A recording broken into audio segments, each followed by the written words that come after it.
નવી નવી રેસીપીઓ જોવા માટે મારી ચેનલ હર્ષા કુકિંગ ગુજરાતીને સબસ્ક્રાઈબ કરો અને લાઈક પણ આપો. ઢોકળા તો તમે અનેક પ્રકારના બનાવીને ખાધા હશે, પણ આજે મારી રીતથી જો ઘઉંના ફાડાના ઢોકળા તમે બનાવશો ને તો તમારા ઢોકળા પણ આ ઢોકળા જેવા જ ટેસ્ટી, હેલ્ધી, દળદાર અને પોચા બનશે. તો ચાલો બનાવવાનું શરૂ કરીએ આજની રેસીપી ઘઉંના ફાડાના ઢોકળા. ઘઉંના ફાડાના ઢોકળા બનાવવા માટે સૌથી પહેલાં આપણે ઇન્ગ્રીડિયન્ટ્સ જોઈ લઈએ. અહીં આપણે મેઇન ઇન્ગ્રીડિયન્ટ્સ 3 લેવાના છે. 1 કપ ઘઉંના ફાડા, અડધો કપ બેસન અને અડધો કપ સૂજી. ઘઉંના ફાડા જેટલા હોય ને તેના કરતાં અડધું બેસન અને અડધી સૂજી લેવાની છે.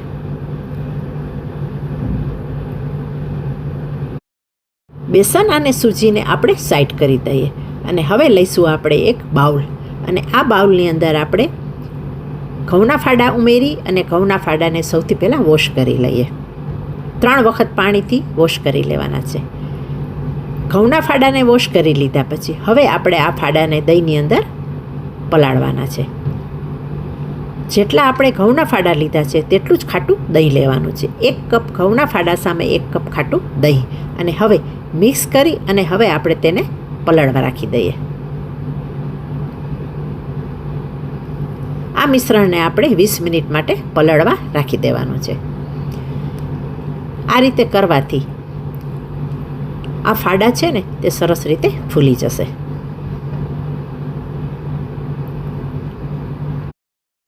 વીસ મિનિટ પછી ખોલતા જોઈ શકાય છે બેટર સરસ રીતે ફૂલી ગયું છે અને ઢોકળા બનાવવા માટે રેડી થઈ ગયું છે. જુઓ,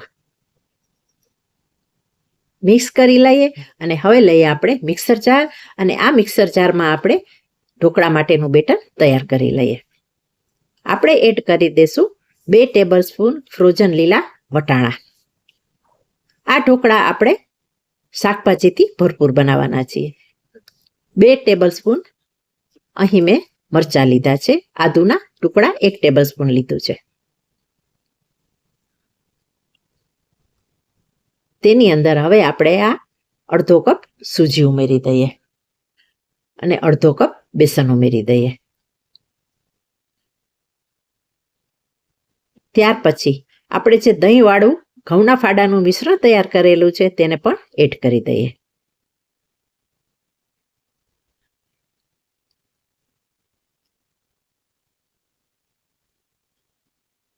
તેની અંદર અડધી ચમચી હળદર એડ કરીએ અને સ્વાદ પ્રમાણે મીઠું પણ એડ કરી દઈએ.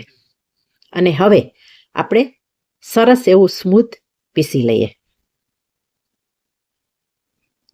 અહીં જોઈ શકાય છે મિશ્રણ આપણું સ્મૂથ એવું પીસાઈ ગયું છે. બેટરને આપણે સ્મૂથ પીસી લીધું છે. આ ઢોકળા બનાવવા માટે આ બેટરમાં મેં પાણી ઉમેરેલું નથી. જુઓ, અત્યારે બેટર તમને ઘાટું લાગતું હશે, પણ આપણે પાછળથી જરૂર પડશે તો પાણીનો ઉપયોગ કરીશું.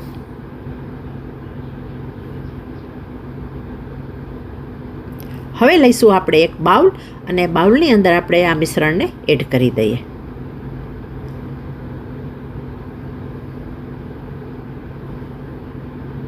હવે આ મિશ્રણમાં આપણે 2 ટેબલસ્પૂન સમારેલું ઝીણું કેપ્સિકમ ઉમેરી દઈએ અને 2 ટેબલસ્પૂન ખમણેલું ગાજર ઉમેરી દઈએ. આ ઢોકળા વિટામિન, ફાઇબર અને પ્રોટીનથી ભરપૂર બનવાના છે. હવે આપણે સરસ રીતે મિક્સ કરી લઈએ.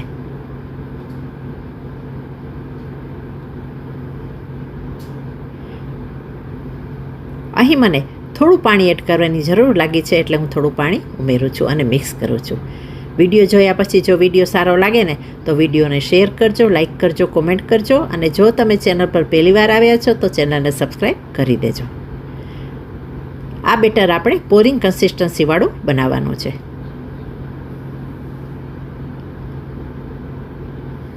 જુઓ, આ ટાઈપનું બેટર આપણે રાખવાનું છે.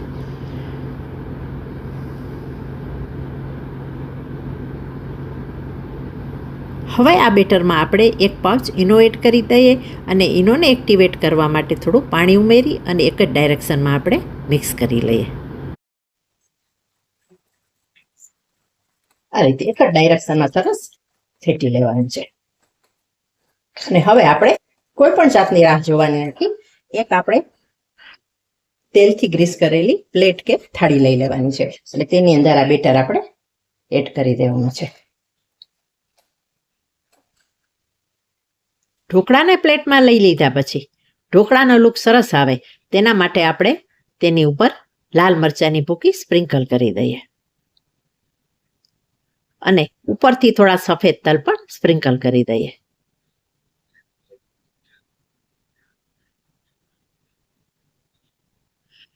અહીં મેં ગેસ ઉપર પહેલેથી જ પાણી મૂકી અને સ્ટીમરને ગરમ કરવા રાખી મૂકેલું છે અને અંદર સ્ટેન્ડ મૂકેલું છે. હવે આ સ્ટેન્ડની ઉપર આપણે આ પ્લેટ મૂકી દઈએ અને 20 મિનિટ માટે આપણે ઢાંકીને કૂક થવા દઈએ.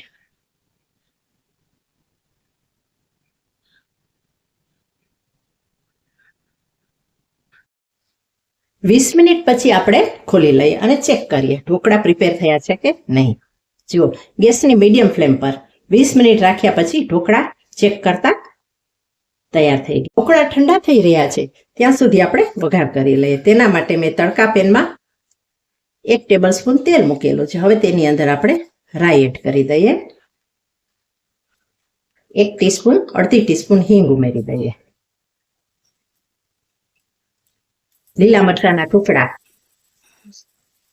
મીઠા લીમડાના પાન એડ કરી દઈએ. ઠંડા થયે ઢોકળાને આપણે કાપા કરી લઈએ. જોઈ શકાય છે ફૂલેલા ફૂલેલા અને દેખાવમાં પણ સુંદર એવા ઢોકળા બનીને તૈયાર થયા છે. અને હવે તૈયાર કરેલા અને કટ કરેલા ઢોકળા ઉપર આપણે આ વઘાર છાંટી દઈએ. પરથી થોડી કોથમરી એડ કરી દઈએ. જોઈ શકાય છે આ ઢોકળા એકદમ ફૂલેલા ફૂલેલા અને સ્પોન્જી તૈયાર થયા છે. જુઓ તમે એનું ઘઉંના ફાડાના તૈયાર થઈ ગયેલા આ ઢોકળાને આપણે સર્વિંગ પ્લેટમાં લઈ લઈએ. જુઓ કેટલા બધા સ્પોન્જી અને ફૂલેલા ઢોકળા તૈયાર થયા છે.